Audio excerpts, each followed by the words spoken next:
नमस्कार विद्यार्थियों, मैं अरविंद सुलानिया, सहायक आचार्य इतिहास, राजकीय महाविद्यालय श्री गंगानगर। आज आपको रामायण के बारे में बताऊंगा। वैदिक संस्कृत के पश्चात लौकिक संस्कृत में भारतीय साहित्य का प्रचुर रूप से निर्माण हुआ, जिसका विषय, भाषा, व्यवहार आदि सभी दृष्टियों से महत्वपूर्ण स्थान है। वैदिक साहित्य धर्म प्रधान है, जबकि लौकिक साहित्य लोक व्यवहार प्रधान है। लौकिक साहित्य की भाषा पाणिनि द्वारा परिमार्जित लौकिक संस्कृत है, जो सामान्य जनता की पहुंच में है। लौकिक साहित्य में हम सर्वप्रथम रामायण का अध्ययन करेंगे। महर्षि वाल्मीकि को संस्कृत का आदि कवि और उनके काव्य को आदि काव्य कहा जाता है। वाल्मीकि के प्रारंभिक जीवन के विषय में कहा जाता है कि वे अपने प्रारंभिक जीवन में लुटेरे थे एवं राह में चलते पथिकों को लूटकर अपने और अपने माता पिता का भरण पोषण किया करते थे। अपने इसी कार्य के क्रम में एक दिन उन्होंने 7 ऋषियों को पकड़ा। ऋषियों ने उनसे प्रश्न किया कि तुम यह कार्य किसके लिए कर रहे हो? यह पाप कार्य है, इसके भागीदार तुम होंगे। वाल्मीकि ने उत्तर दिया कि मैं ही क्यों, मेरे माता पिता भी इस लूट के भरण पोषण के भागी हैं। तब ऋषियों ने कहा कि तुम में इस प्रश्न का उत्तर तुम्हारे माँ बाप ही दे सकते हैं। ऋषियों को पेट से बांधकर वाल्मीकि इस प्रश्न का उत्तर खोजने के लिए अपने माता पिता के पास गए। उन्होंने उसे उत्तर दिया, यह कार्य तुम कर रहे हो, इसके भागीदार तुम ही होगे। हमको इस बात से क्या वास्ता कि तुम आजीविका का अर्जन किस विधि से और कहाँ से करते हो। वाल्मीकि ने तुरंत लौटकर ऋषियों को खोलकर उनके चरणों को पकड़ लिया एवं ज्ञान के प्रकाश के लिए प्रार्थना की। यह भी अनुरोध किया कि वे इस उपार्जित पाप से कैसे मुक्त हो। ऋषियों ने उन्हें मरा शब्द का जाप करने का आदेश दिया। वाल्मीकि ने यथावत उसका अनुसरण किया। एक बार वाल्मीकि ने एक व्याघ्र द्वारा बिधे हुए क्रौंच पक्षी के लिए विलाप करती हुई क्रौंची का करुण गर्दन सुन उनके मुंह से अन्याय निकल गया कि हे निषाद, तुमने काम मोहित इस क्रौंच पक्षी को मारा है, अतः यह तुम सदा के लिए प्रतिष्ठित न करो। महर्षि की कल्याण में वाणी सुनकर स्वयं ब्रह्मा जी उपस्थित हुए और उन्होंने उनसे रामचरित लिखने का आग्रह किया। रामायण की रचना इसी प्रेरणा का फल है। वाल्मीकि के संदर्भ में यह भी विवरण प्राप्त होता है कि उन्होंने रामायण में राम द्वारा परित्यक्ता गर्भवती सीता को अपने आश्रम में आश्रय दिया, जहाँ सीता के 2 जुड़वा पुत्र कुश एवं लव का जन्म हुआ। कुश व लव को विद्याधान के साथ उन्होंने रामायण काव्य का ज्ञान भी कराया।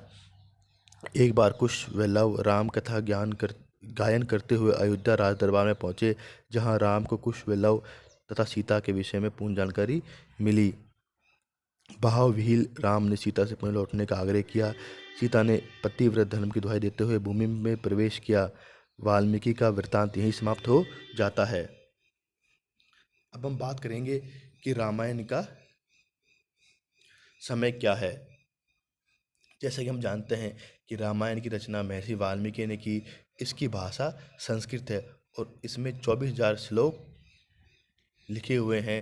इसे आदि काव्य के रूप में भी जाना जाता है।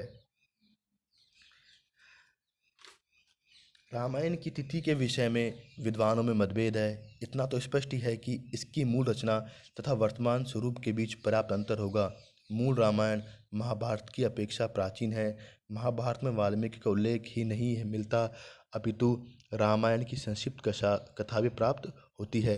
हरिवंश में रामायण के नाट्य प्रदर्शन का भी विवरण प्राप्त होता है। इन सब से यही निष्कर्ष निकलता है कि महाभारत का वर्तमान स्वरूप प्राप्त करने से पूर्व ही रामायण प्रसिद्ध ग्रंथ बन चुका था।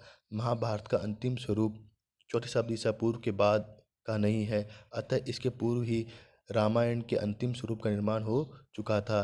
विंडसर का विचार है कि रामायण की मूल रचना ईसा पूर्व 4वीं शताब्दी में हुई तथा इसका वर्तमान स्वरूप 2वीं शताब्दी ईस्वी में जाकर तैयार हुआ। यही मत अधिकांश विद्वान स्वीकार करते हैं।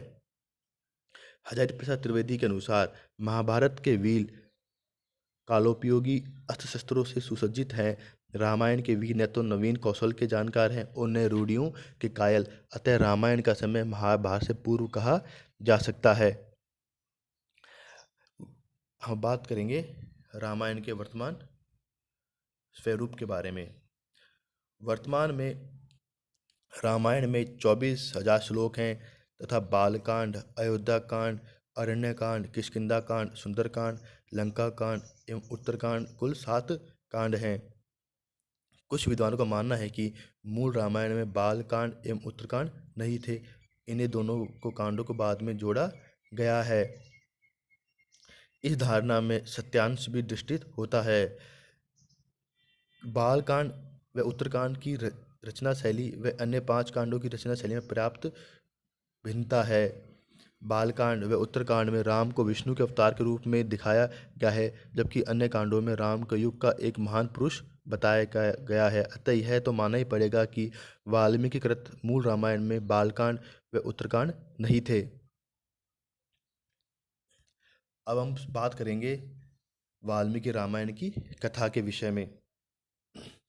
वाल्मीकि रामायण में राम को एक युग पुरुष माना गया है, अतः उनके चरित्र में दुर्बलता एवं मानवीय दृढ़ता दोनों दृष्टिगोचर होती है। वाल्मीकि रामायण कथा का सारांश इस प्रकार है। अयोध्या के नरेश, दशरथ की कौशल्या, सुमित्रा एवं कैकेयी 3 रानियां थीं। राम का विवाह विदेह के राजा जनक की पुत्री सीता के साथ हुआ। वृद्धावस्था में जब राजा दशरथ ने राम को संपूर्ण राज्य देने हेतु राजतिलक की तैयारी प्रारंभ की, तो कैकेयी ने दशरथ से भरत को राजगद्दी एवं राम को 14 वर्ष का वनवास, ये 2 वरदान मांगकर दशरथ की आशाओं पर पानी फेर दिया।